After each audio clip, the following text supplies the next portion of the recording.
We wish you a Merry Christmas and a Happy New Year. God bless you all.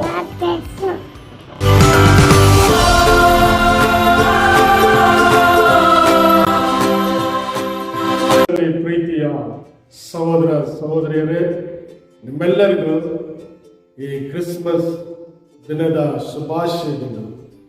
Wish you a merry Christmas.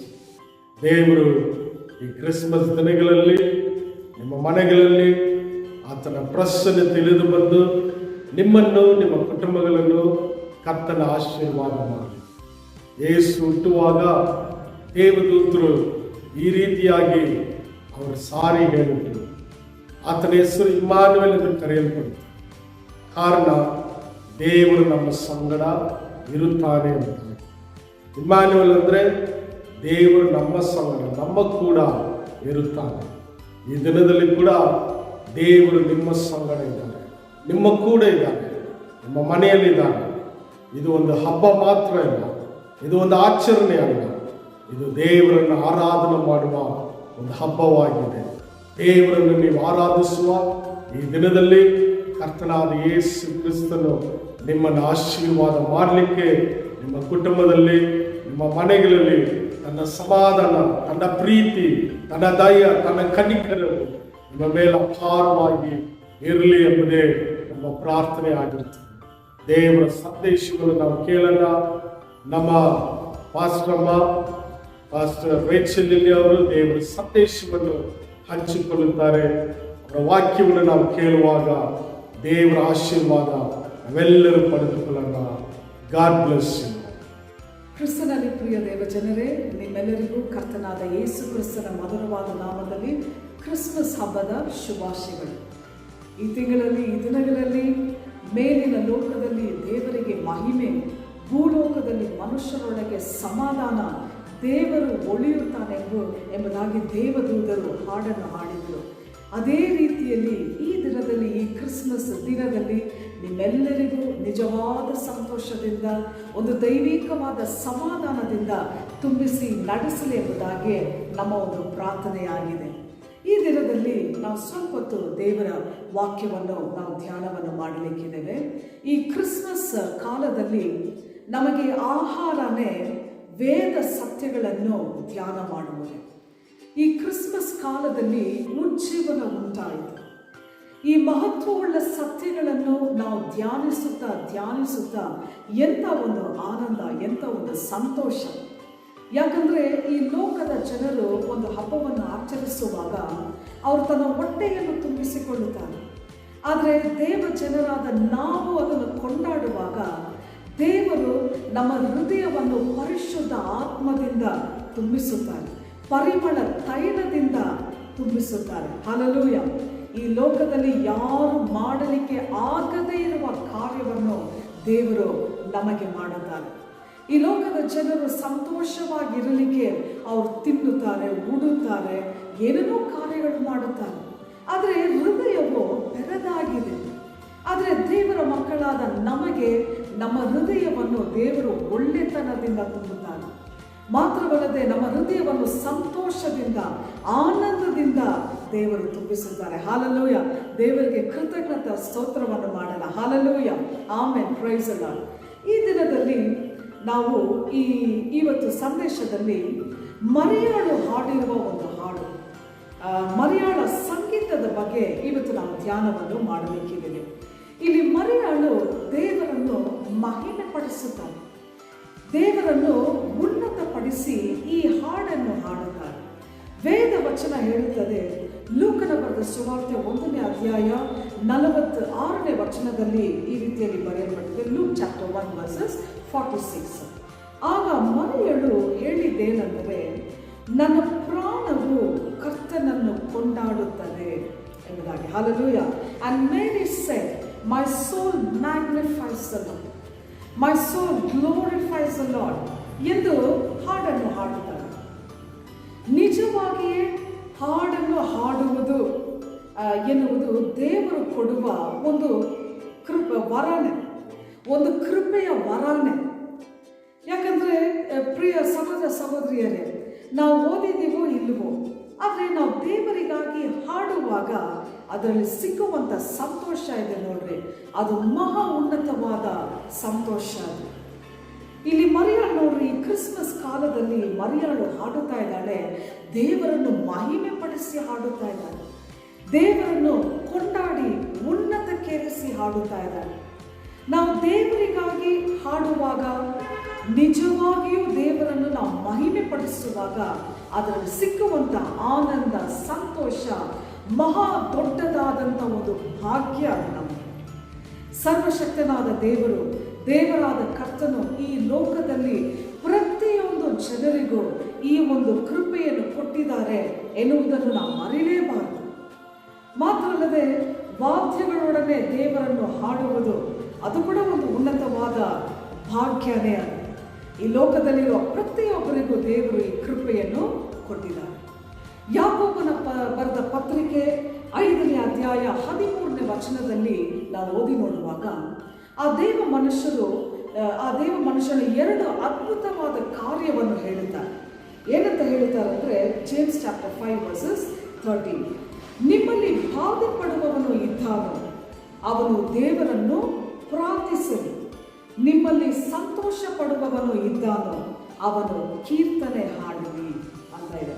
Is anyone among you suffering? Let him pray. Is anyone cheerful? Let him sing praises ಅಂತ ವಾಕ್ಯದಲ್ಲಿ ಬರೆಯಲ್ಪಟ್ಟಿದೆ. ಆದರೆ ಈ ಲೋಕದಲ್ಲಿ ದೇವರು ನಮ್ಮನ್ನು ಹುಡುಕಿ ಬಂದಿದ್ದಾರೆ, ಯೇಸು ಕ್ರಿಸ್ತನು ನಮ್ಮನ್ನು ಹುಡುಕಿ ಬಂದಿದ್ದಾರೆ. ಎಂಥ ಒಂದು ಸಂತೋಷ! ಸಂಗೀತವನ್ನು ಹಾಡಿ ಅವರನ್ನು ಉನ್ನತಪಡಿಸುವೆವು, ಅವರನ್ನು ಹಾಡಿ ಹಾಡಿ ಹರ್ಷಿಸಿ ಸಂಗೀತವನ್ನು ನಾವು ಹಾಡೋಣ. ಈ ಕ್ರಿಸ್ಮಸ್ ಕಾಲದಲ್ಲಿ ನಾವು ಎಷ್ಟರ ಮಟ್ಟಿಗೆ ನಾವು ದೇವರನ್ನು ಮಹಿಮೆ ಪಡಿಸಲಿಕ್ಕೆ ಸಾಧ್ಯನೋ, ನಾವು ಎಷ್ಟರ ಮಟ್ಟಿಗೆ ದೇವರನ್ನು ಉನ್ನತಪಡಿಸಲಿಕ್ಕೆ ಸಾಧ್ಯನೋ ಅಷ್ಟರ ಮಟ್ಟಿಗೆ ಅವರನ್ನು ಉನ್ನತಕ್ಕೇರಿಸಲಿಕ್ಕೇನೆ ಈ ಕ್ರಿಸ್ಮಸ್ ಅನ್ನು ದೇವರು ನಿಮಗೂ ನಮಗೂ ಕೊಟ್ಟಿದ್ದಾರೆ. Hallelujah, hallelujah! ಎಂಥ ಒಂದು ಸಂತೋಷ ನೋಡ್ರಿ. ಈ ಕ್ರಿಸ್ಮಸ್ ಕಾಲದಲ್ಲಿ ಕ್ಯಾರಲ್ ಸರ್ವಿಸ್ ಎಲ್ಲ ಸಭೆಗಳಲ್ಲಿ ನಡೆಯುವಂಥ ಒಂದು ಕಾರ್ಯಕ್ರಮ. ಮನೆ ಮನೆಗಳಿಗೆ ಹೋಗಿ ಹಾಡನ್ನು ಹಾಡಿ ಶುಭ ಸಂದೇಶವನ್ನು ಕೋರಿ, ಅದರಲ್ಲಿ ವಿಶೇಷವಾದದ್ದು ಯಾವುದಂದರೆ ದೇವರನ್ನು ಅರಿಯದೇ ಇರುವ ಜನರ ಮಧ್ಯದಲ್ಲಿ ಹೋಗಿ ಹಾಡನ್ನು ಹಾಡಿ ಒಳ್ಳೆತನವನ್ನು ಮಾಡುವಾಗ ಅದೇ ನಿಜವಾದ ಕ್ಯಾರಲ್ ಸರ್ವಿಸ್, ಅದೇ ನಿಜವಾದ ಕ್ರಿಸ್ಮಸ್ ಆಗಿರುತ್ತೆ. ಹಲ್ಲೆಲೂಯಾ! ದೇವರನ್ನು ಹಾಡುವುದು ಒಂದು ಉನ್ನತವಾದಂಥ ಭಾಗ್ಯ, ಒಂದು ಮಹಿಮೆಯಾದಂಥ ಒಂದು ಸಂದರ್ಭ. ನಾವು ದೇವರನ್ನು ಉನ್ನತಕ್ಕೇರಿಸಿ ಎಷ್ಟರ ಮಟ್ಟಿಗೆ ನಾವು ದೇವರನ್ನು ಉನ್ನತಪಡಿಸುತ್ತೇವೋ ಅಷ್ಟರ ಮಟ್ಟಿಗೆ ದೇವರ ಮಹಿಮೆ, ದೇವರ ಪ್ರಸನ್ನತೆ ನಮ್ಮನ್ನು ಹಾಗೆಯೇ ತುಂಬಿಸಿ ಬಿಡುತ್ತದೆ.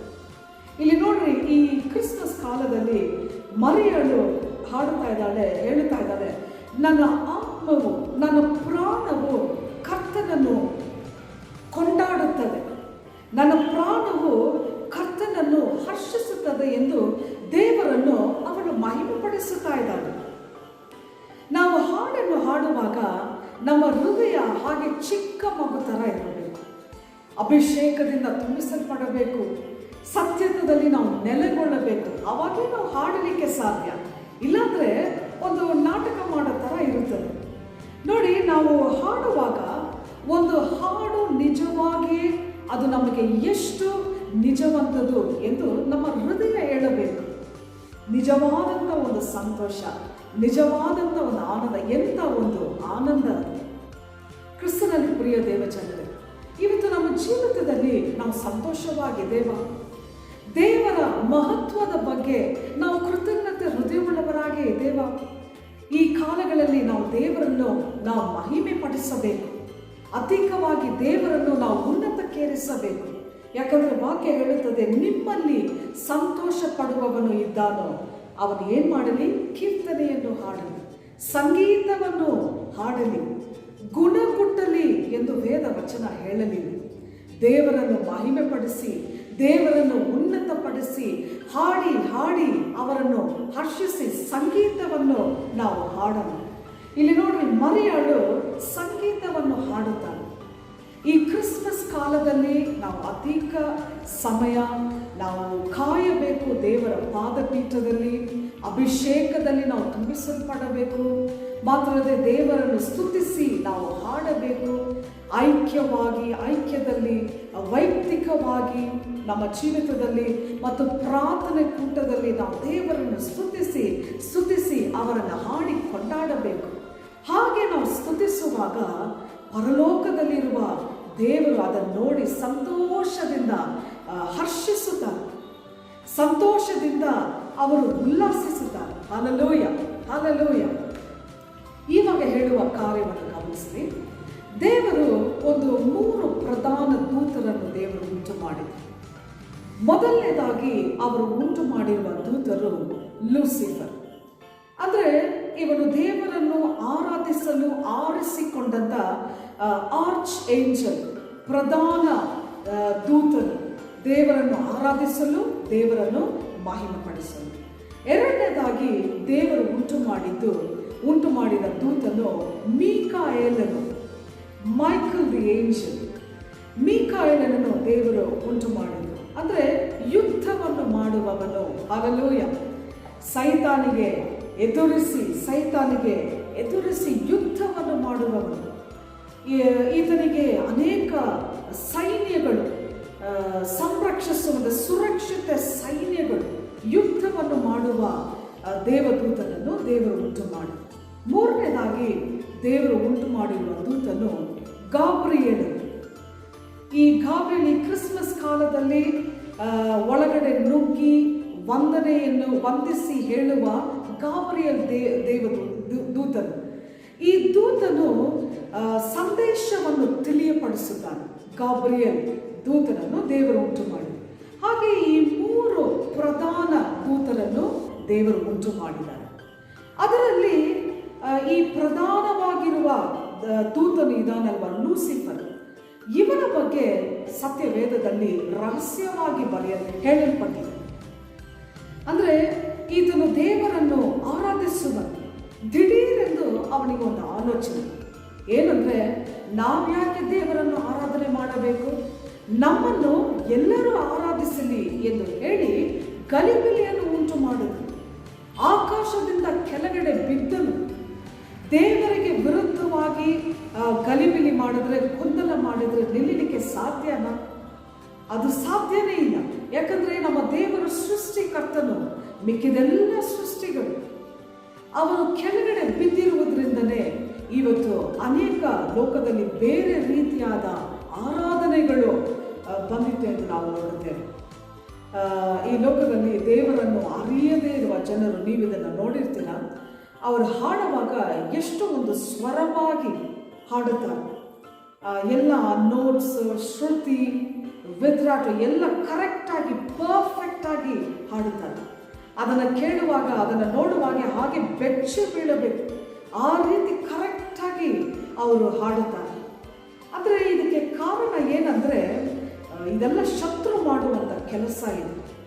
ಆವಾಗ ದೇವರು ಏನು ಮಾಡ್ತಾರೆ ಅಂದರೆ, ಕೆಳಗಡೆ ಬಿದ್ದಿರುವವನು ನಾಚಿಕೆ ಪಡಿಸಲಿಕ್ಕೆ ಪಾಪಿಯಾದ ಜನರನ್ನು, ದೀನರನ್ನು, ತಾಳ್ಮೆ ಉಳ್ಳವರನ್ನು ಅವ್ರೇನು ಮಾಡ್ತಾರೆ, ಶತ್ರುವನ್ನು ನಾಚಿಕೆ ಪಡಿಸಲು ಸಂಗೀತವನ್ನು ಹಾಡಿಸಿ ಅವರನ್ನು, ಶತ್ರುವನ್ನು ನಾಚಿಕೆ ಪಡಿಸುತ್ತಾರೆ. ಹಲ್ಲೆಲೂಯ. ಪಾಪಿಗಳನ್ನು, ತಾಳ್ಮೆ ಉಳ್ಳವರನ್ನು, ದೀನ ಸ್ಥಿತಿಯಲ್ಲಿರುವವರನ್ನು ದೇವರು ಅವರನ್ನು ಮೇಲಕ್ಕೆ ಎಬ್ಬಿಸಿ ಅವರನ್ನು ಹಾಡಿಸುತ್ತಾರೆ. ಒಂದು ವೇಳೆ ನಾವು ಹಾಡುವ ಹಾಡುಗಳಲ್ಲಿ ಸರಿಯಾದ ಸ್ವರ ಇಲ್ಲದೇ ಇರಬಹುದು, ಸರಿಯಾದ ಶ್ರುತಿ, ನೋಟ್ಸ್ ಯಾವುದೇ ಇಲ್ಲದೇ ಇರಬಹುದು, ಆದರೆ ನಾವು ಹಾಡೋದು ದೇವರಿಗಾಗಿ. ಹಲ್ಲೆಲೂಯ. ಆ ಹಾಡಿನಲ್ಲಿ ಅಭಿಷೇಕ ಇದೆ, ಆ ಹಾಡಿನಲ್ಲಿ ಬಲ ಇದೆ. ಆ ಬಲವು ಸೈತಾನ ಸಕಲ ಕ್ರಿಯೆಗಳನ್ನು ನಿರ್ಲಯಪಡಿಸುತ್ತದೆ. ಹಲ್ಲೆಲೂಯ. ಈ ಲೋಕದಲ್ಲಿ ಅನೇಕ ಹಾಡುಗಾರರು ಇದ್ದಾರೆ. ಅವರು ಹಾಡುವಾಗ ಹೇಗೆಲ್ಲ ಅವರು ಹಾಡುತ್ತಾರೆ, ಅವ್ರಿಗೆ ಪ್ಲೇಬ್ಯಾಕ್ ಸಿಂಗರ್ಸ್ ಅಂತ ಹೇಳ್ತಾರೆ. ಅಷ್ಟು ವರ್ಣಿಸಿ ಹಾಡುತ್ತಾರೆ. ನಾಶವಾಗಿ ಹೋಗುವ ಮನುಷ್ಯರನ್ನು ವರ್ಣಿಸಿ ಹಾಡುತ್ತಾರೆ. ಆದರೆ ನಾವು ನಮ್ಮನ್ನು ಸೃಷ್ಟಿ ಮಾಡಿರುವ ದೇವರನ್ನು, ನಮ್ಮನ್ನು ಉಂಟು ಮಾಡಿರುವ ದೇವರನ್ನು ನಾವು ಆರಾಧಿಸುತ್ತೇವೆ, ಹಾಡಿ ಸ್ತುತಿಸುತ್ತೇವೆ. ಎಂಥ ಒಂದು ಭಾಗ್ಯ ನೋಡಿ. ಹಲ್ಲೆಲೂಯ. ಅದೇ ರೀತಿ ಈ ಲೋಕದಲ್ಲಿ, ನಮ್ಮ ಜೀವಿತದಲ್ಲಿ ನಾವು ಏನು ಮಾಡಿದ್ರೂ ನಾವು ದೇವರಿಗಾಗಿ ಮಾಡಬೇಕು. ಏನ್ ಮಾಡಿದ್ರು ದೇವರ ನಾಮ ಮಹಿಮೆಗಾಗಿ ಮಾಡಬೇಕು. ಈ ಲೋಕದಲ್ಲಿ ದೇವರನ್ನು ಹಾಡಿ ಸ್ತುತಿಸುವ ಕೋಟಿಗಟ್ಟಲೆ ಜನರನ್ನು ದೇವರು ಎಬ್ಬಿಸಿ ಹಾಡಿಸುತ್ತಾರೆ.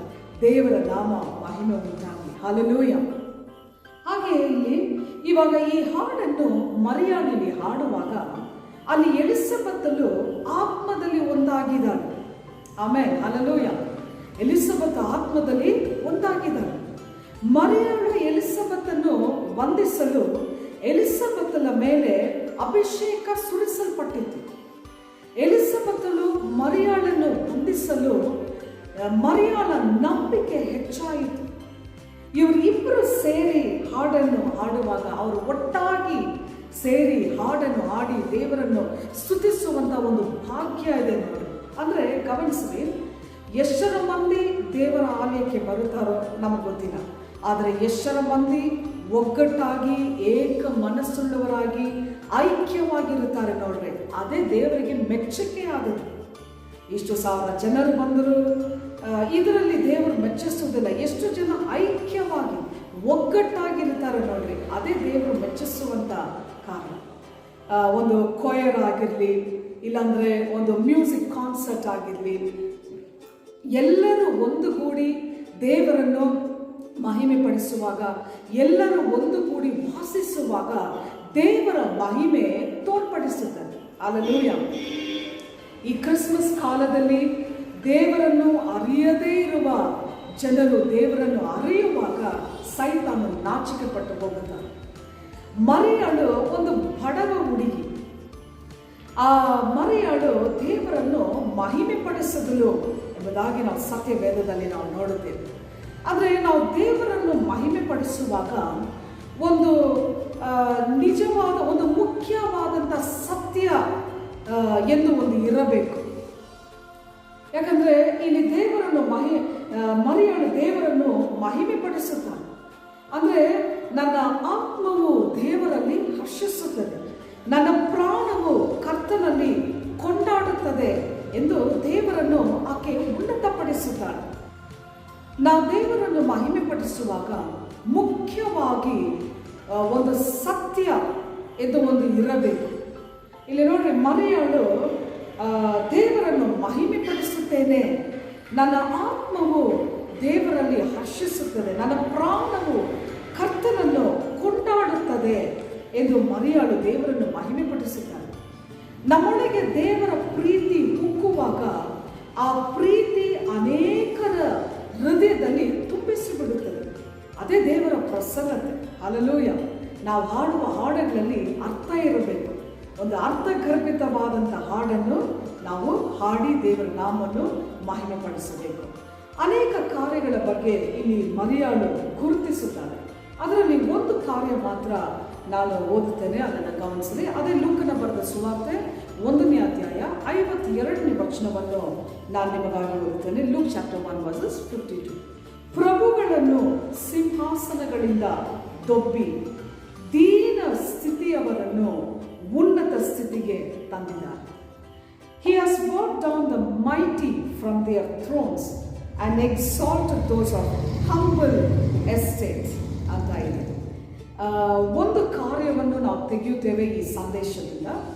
ಅಂದರೆ ಬಲವಂತರನ್ನು, ಬಲವುಳ್ಳವರನ್ನು, ಯಾಜಕರನ್ನು, ಪರಿಸೇಯರನ್ನು, ವೇದ ಪಂಡಿತರನ್ನು, ಪ್ರವಾದಿಗಳನ್ನು ಅಂತ ಇವರೆಲ್ಲ ಒಂದು ದೊಡ್ಡ ಹೆಸರುಳ್ಳ ಬಲವುಳ್ಳವರು ಇದ್ದಾರೆ. ಆದರೆ ಇವರೆಲ್ಲರನ್ನು ದೇವರು ತಳ್ಳಿ, ಇವರೆಲ್ಲರನ್ನು ದೇವರು ದೊಬ್ಬಿ ಆ ದೀನ ಸ್ಥಿತಿಯಲ್ಲಿರುವ ಮರಿಯಾಳನ್ನು ದೇವರು ಏನು ಮಾಡ್ತಾರೆ, ಆ ಮರಿಯಾಳನ್ನು ಆರಿಸಿ ಉನ್ನತ ಸ್ಥಿತಿಗೆ ತರುತ್ತಾರೆ. ಹಲ್ಲೆಲೂಯ. ನೀನು ಹಾಡು, ನನ್ನ ಮಹತ್ವದ ಬಗ್ಗೆ ನೀನು ಹಾಡು ಎಂದು ಹೇಳಿ ಮರಿಯಾಳನ್ನು ದೇವರು ಉನ್ನತಪಡಿಸುತ್ತಾರೆ.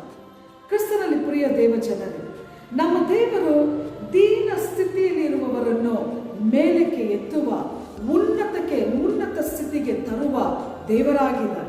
ಹಲ್ಲೆಲೂಯ. ಈ ದಿನಗಳಲ್ಲಿ ಇರುವ ಸಮಸ್ಯೆ ಏನಂದ್ರೆ, ದೇವರ ರಾಜ್ಯದಲ್ಲಿ ದೇವರನ್ನು, ಕ್ರಿಸ್ತನನ್ನು ಅಂಗೀಕರಿಸಿದವರು ಯಾರು ಅಂದ್ರೆ ದರಿದ್ರರು, ಪಾಪಿಗಳು, ರೋಗಿಗಳು, ಮರಣ ತರುವಾಯದಲ್ಲಿ ಇರುವವರು, ಇವರೆಲ್ಲರೂ ಕ್ರಿಸ್ತನನ್ನು ಅಂಗೀಕರಿಸಿದವರು. ಇವರು ದೇವರನ್ನು ಹುಡುಕುವಾಗ ದೇವರು ಇವರನ್ನು ಬಿಡಿಸಿರುವುದರಿಂದಲೇ ಇವರೆಲ್ಲರೂ ದೇವರನ್ನು ಸೇವಿಸ್ತಾ ಇದ್ದಾರೆ. ದೇವರು ಅವರಿಗೆ ಆಶೀರ್ವಾದ, ಕೃಪೆಯನ್ನು ಕೊಟ್ಟರು, ಸಮೃದ್ಧಿಯನ್ನು ಕೊಟ್ಟರು, ವರವನ್ನು ಕೊಟ್ಟರು, ಅಭಿಷೇಕವನ್ನು ಕೊಟ್ಟರು, ಉದ್ಯೋಗ, ಸಂಬಳವನ್ನು ಕೊಟ್ಟು ದೇವರು ಆಶೀರ್ವಾದ ಮಾಡಿದರು.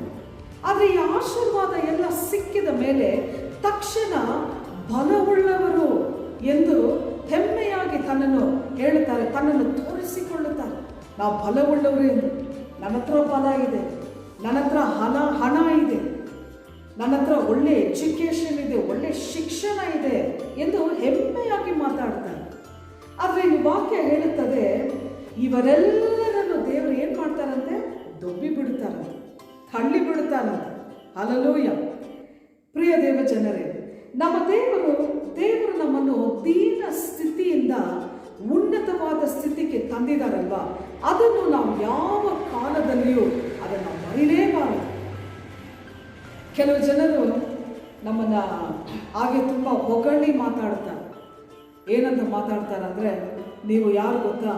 ರಾಜ ವಂಶಸ್ಥರು, ಯಾಜಕ ಗೋತ್ರದವರು, ನೀವೆಲ್ಲ ಅಭಿಷೇಕಿಸಲ್ಪಟ್ಟವರು, ಆಶೀರ್ವದಿಸಲ್ಪಟ್ಟವರು, ನಿಮ್ಮಂತ ಲೋಕದಲ್ಲಿ ಯಾರೂ ಇಲ್ಲ ಅಂತ ಹೇಳಿ ನಮ್ಮನ್ನು ಚೆನ್ನಾಗಿ ಹೊಗಳುತ್ತಾರೆ.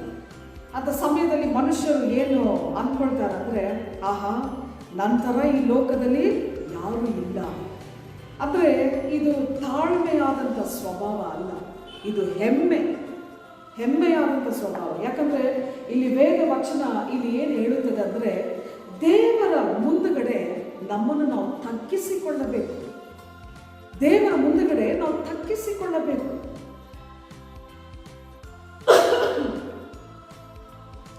ಆದರೆ ವೇದ ವಚನ ಏನು ಹೇಳುತ್ತದೆ ಅಂದರೆ, ದೇವರ ಮುಂದುಗಡೆ ನಮ್ಮನ್ನು ನಾವು ತಗ್ಗಿಸಿಕೊಳ್ಳಬೇಕು.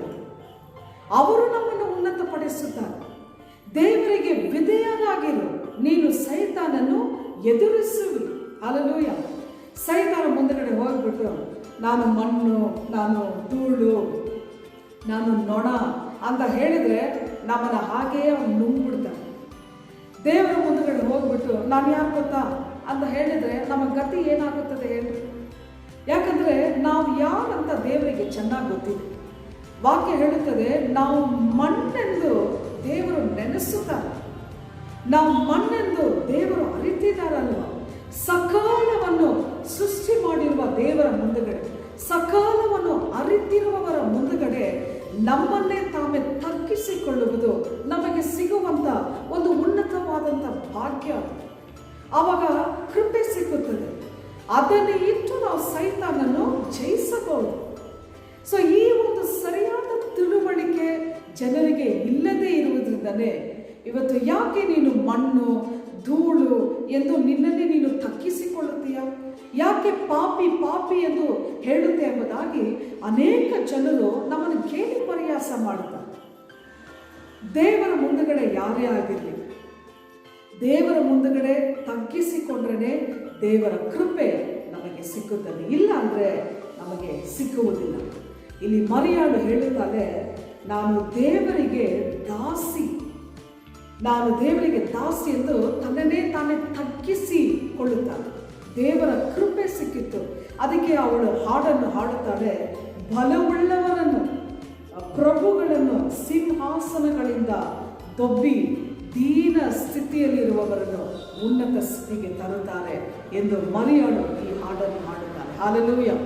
ಇದು ಅಂತ್ಯಕಾಲವಿದು. ಈ ಉಜ್ಜೀವನ ಕಾಲದಲ್ಲಿ ದೇವರನ್ನು ನಾವು ಮಹಿಮೆ ಪಡಿಸಬೇಕು, ದೇವರನ್ನು ನಾವು ಉನ್ನತಪಡಿಸಬೇಕು.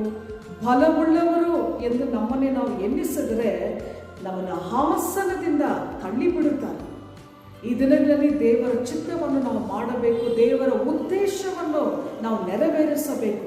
ನನಗೆ ಬಲ ಉಂಟು, ನನಗೆ ವರ ಉಂಟು, ನಾನು ಮಾತ್ರ ಪರಲೋಕಕ್ಕೆ ಹೋಗುತ್ತೇನೆ, ಬೇರೆ ಯಾರು ಹೋಗುವುದಿಲ್ಲ ಅಂತ ಹೇಳಿದರೆ ಬಲವುಳ್ಳವರನ್ನು ದೇವರ ಆಸನದಿಂದ ದಬ್ಬಿ ಬಿಡುತ್ತಾರೆ ಎಂದು ಮರಿಯಾಳು ಈ ಹಾಡನ್ನು ಹಾಡಿದರು. ನೋಡಿ, ಇವತ್ತು ನಾವು ವಿಶ್ವಾಸಿಗಳಾಗಿದ್ದೇವೆ, ಸೇವಕರಾಗಿದ್ದೇವೆ, ಪ್ರವಾದಿಗಳಾಗಿದ್ದೇವೆ, ಆಶೀರ್ವದಿಸಲ್ಪಟ್ಟಿದ್ದೇವೆ. ಇದೆಲ್ಲ ದೇವರು ನಮಗೆ ಕೊಡುವ ಕೃಪೆ. ನಮ್ಮ ಸಾಮರ್ಥ್ಯ ಯಾವುದೂ ಇಲ್ಲ ಇದರಲ್ಲಿ. ದೇವರು ಕೊಡುವ ಕೃಪೆ. ಯಾರನ್ನು ದೇವರು ಉನ್ನತಪಡಿಸುತ್ತಾರೆ, ಯಾರನ್ನು ದೇವರು ಮಹಿಮೆ ಉಪಯೋಗಿಸುತ್ತಾರೆ ಅಂದರೆ ತಾಳ್ಮೆ ಉಳ್ಳವರನ್ನು ತನ್ನನ್ನೇ ತಾನೇ ತಗ್ಗಿಸಿಕೊಳ್ಳುವವರನ್ನು ದೇವರು ಮಹಿಮೆ ಪಡಿಸುತ್ತಾರೆ ಎಂದು ಮರಿಯಾಳು ಈ ಹಾಡನ್ನು ಹಾಡುತ್ತಾರೆ. ಹಲ್ಲೆಲೂಯಾ. 2021ನೇ ವರ್ಷ ಮುಕ್ತಾಯವಾಗಲಿಕ್ಕಿದೆ. 2022ನೇ ವರ್ಷ ಪ್ರಾರಂಭವಾಗಲಿಕ್ಕಿದೆ. ಏನಾಗುತ್ತದೆ ನಮ್ಗೆ ಯಾರಿಗೂ ಏನೂ ಗೊತ್ತಿಲ್ಲ. ಇನ್ನು ಏನೆಲ್ಲ ನಡೀಲಿಕ್ಕಿದೆ ಎಂಬುದಾಗಿ ಯಾರಿಗೂ ಗೊತ್ತಿಲ್ಲ. ಆದರೆ ಈ ದಿನಗಳಲ್ಲಿ ನಮ್ಮನ್ನೇ ತಾವೇ ತಗ್ಗಿಸಿಕೊಂಡರೆ ದೇವರು ನಮ್ಮನ್ನು ಸಂರಕ್ಷಿಸುತ್ತಾರೆ, ನಮ್ಮನ್ನು ಉಪಯೋಗಿಸುತ್ತಾರೆ, ನಮ್ಮನ್ನು ಉನ್ನತಪಡಿಸುತ್ತಾರೆ. ನಿತ್ಯ ಜೀವ ಸಿಕ್ಕುವ ಭಾಗ್ಯವನ್ನು ದೇವರು ನಮಗೆ ನೀಡುತ್ತಾರೆ. ಹಲ್ಲೆಲೂಯಾ. ನಾವು ಈ ಕ್ರಿಸ್ಮಸ್ ಕಾಲದಲ್ಲಿ ಯಾವುದಿದ್ರೂ ದೇವರನ್ನು ನಾವು ಮಹಿಮೆ ಪಡಿಸಬೇಕು, ಅವರ ಕೃಪೆಯನ್ನು ನಾವು ನೆನೆಸಬೇಕು, ಅವರನ್ನು ಉನ್ನತಪಡಿಸಬೇಕು. ನಮ್ಮ ಎಲ್ಲ ಆಲೋಚನೆಗಳನ್ನು ಅವರ ಹತ್ರ ನಾವು ಒಪ್ಪಿಸಿಕೊಡಲ್ವಾ? ಸೊ ಈ ದಿನದಲ್ಲಿ ಅದನ್ನು ನಾವು ನೆನೆಸಿ ನಮ್ಮ ಹೃದಯದಲ್ಲಿ ನಾವು ಅದನ್ನು ಸ್ತುತಿಸಿ ಹಾಡೋಣ ಈ ದಿನಗಳಲ್ಲಿ. ಯಾಕಂದರೆ ವಾಕ್ಯ ಹೇಳುತ್ತದೆ, ಗರ್ವಿಷ್ಠರನ್ನು ದೇವರು ದೂರದಿಂದ ತಿಳಿಯುತ್ತಾರೆ. ಗೋದಲಿಯಲ್ಲಿ ಹುಟ್ಟಿ ದಾಸತ್ವ ರೂಪವನ್ನು ಹೊಂದಿದವರು, ಶಿಲುಬೆಯಲ್ಲಿ ತನ್ನ ಪ್ರಾಣವನ್ನು ಕೊಟ್ಟವರು, ದೇವರು ನಮಗೆ ಕೊಟ್ಟಂಥ ಹೆಮ್ಮೆ, ಆಶೀರ್ವಾದ, ಉನ್ನತವೆಲ್ಲ ದೇವರ ಕೃಪೆಯ ಕರುಣೆಯ ಐಶ್ವರ್ಯದಿಂದ ಬಂದಂಥ ಭಾಗ್ಯನೇ ನಮಗೆ. ಸೊ ಈ ದಿನಗಳಲ್ಲಿ ದೇವರನ್ನು ನಾವು ಹೆಮ್ಮೆ ಪಡಿಸೋಣ, ಅವರ ನಾಮವನ್ನು ನಾವು ಉನ್ನತಪಡಿಸೋಣ, ಅವರನ್ನು ಹಾಡಿ ಹಾಡಿ ಹಾಡಿ ಹರ್ಷಿಸಿ ಅವರ ನಾಮವನ್ನು ನಾವು ಮಹಿಮೆ ಪಡಿಸೋಣ. ಈ ದಿನದಲ್ಲಿ ಈ ವಾಕ್ಯದ ಮುಖಾಂತರವಾಗಿ ದೇವರು ನಿಮ್ಮೆಲ್ಲರನ್ನು ಆಶೀರ್ವದಿಸಲಿ. God bless you. ಕರ್ತನಲ್ಲಿ ಪ್ರಿಯ ಸಹೋದರ ಸಹೋದರಿಯರೇ, ಇವತ್ತು ಕೂಡ ನಾವು ದೇವರ ವಾಕ್ಯವನ್ನು ಕೇಳಿದ್ದೀವಿ. ಮರಿಯಲಿಗೆ ಆ ಶುಭವಾದ ಸಂದೇಶವನ್ನು ಗಾಬ್ರಿಯೇಲ್ ಎಂಬ ದೇವದೂತನು ಬಂದು ಹೇಳಿದ ತಕ್ಷಣ ಆಕೆ ಅದನ್ನು ಸ್ವೀಕರಿಸಿ, ಇಗೋ ನಿನ್ನ ಸೇವಕಿಯಾದ ನಾನು ಅದಕ್ಕೆ ಬದ್ಧವಾಗಿರುತ್ತೇನೆಂದು ಒಪ್ಪಿಸಿಕೊಟ್ಟನು. ಇವತ್ತು ಕೂಡ ಈ ವಾಕ್ಯಕ್ಕೆ ನಾವು ಒಪ್ಪಿಸಿಕೊಡೋಣ. ದೇವರು ನಮ್ಮನ್ನು, ನಮ್ಮ ಕುಟುಂಬಗಳನ್ನು ಆಶೀರ್ವಾದ ಮಾಡಿ. ಕಣ್ಣನ್ನು ಮುಚ್ಚನ್ನ ಪ್ರಾರ್ಥಿಸೋಣ. ಪ್ರೀತಿ ಸ್ವರೂಪನಾದ ನಮ್ಮ ತಂದೆಯಾದ ದೇವರೇ, ಸಂದೇಶವನ್ನು ಕೇಳಿರುವ ಎಲ್ಲ ನಿನ್ನ ದೇವರ ಮಕ್ಕಳನ್ನು ಯೇಸುವಿನ ನಾಮದಲ್ಲಿ ನೀನು ಆಶೀರ್ವಾದ ಮಾಡಪ್ಪ. ಕರ್ತನೇ, ಈ ಕ್ರಿಸ್ಮಸ್ ದಿನದಲ್ಲಿ ಪ್ರತಿಯೊಬ್ಬರ ಮನೆಯಲ್ಲಿ ಸಮಾಧಾನ, ಸಂತೋಷ, ದೇವರ ಕೃಪೆ ಅವರು ಪಡೆದುಕೊಳ್ಳಿಕ್ಕೆ ನೀವು ಸಹಾಯ ಮಾಡು. ಮೇಲಿನ ಲೋಕದಲ್ಲಿ ದೇವರಿಗೆ ಮಹಿಮೆ, ಭೂಲೋಕದಲ್ಲಿ ಮನುಷ್ಯರೊಳಗೆ ಸಮಾಧಾನ. ದೇವರವರಿಗೆ ಒಳಿತಾನೆ ಎಂದು ಹೇಳಿದ್ದೀಯ. ದೇವರೇ, ನೀನು ಇಮ್ಮಾನುವೇಲ್ ಆಗಿ ಈ ಲೋಕಕ್ಕೆ ಬಂದೆ ಅಂದರೆ ನಮ್ಮ ಸಂಗಡ, ನಮ್ಮ ಕೂಡ ಇರುವಾತನಾಗಿದೆ ಸ್ವಾಮಿ. ಇವತ್ತು ಕೂಡ ನಮ್ಮ ಜೊತೆಯಲ್ಲಿ, ನಮ್ಮ ಕುಟುಂಬದಲ್ಲಿ, ನಮ್ಮ ಮನೆಗಳಲ್ಲಿ ನಿಂತು ನಮ್ಮನ್ನು ಆಶೀರ್ವಾದ ಮಾಡಿ, ನಮಗೆ ಆರೋಗ್ಯ, ಬಲ, ಸುಕ್ಷೇಮ ಕೊಟ್ಟು ಅನುಗ್ರಹಿಸಿ ನಮಿಸುವುದಿದೆ. ಯೇಸು ನಾಮದಲ್ಲಿ ಬೇಡವನ್ನು ತಿಳಿತಾನೆ. ಆಮೇಲೆ ಕರ್ತನು ನಮ್ಮೆಲ್ಲರನ್ನು ಆಶೀರ್ವಾದ ಮಾಡಲಿ. ಮತ್ತೊಮ್ಮೆ ಮೇರಿ ಕ್ರಿಸ್ಮಸ್. ನಿಮ್ಮೆಲ್ಲರಿಗೂ ಕ್ರಿಸ್ಮಸ್. ಯೇಸು ಕ್ರಿಸ್ತನ ಆಶೀರ್ವಾದ, ಆತನ ಕೃಪೆ, ದಯ ನಿಮ್ಮ ಮೇಲೆ ಇರಲಿ. ಕ್ರಿಸ್ಮಸ್ ಶುಭಾಶಯಗಳು ನಿಮ್ಮೆಲ್ಲರೊಟ್ಟಿಗೆ ಇರಲಿ. God bless you.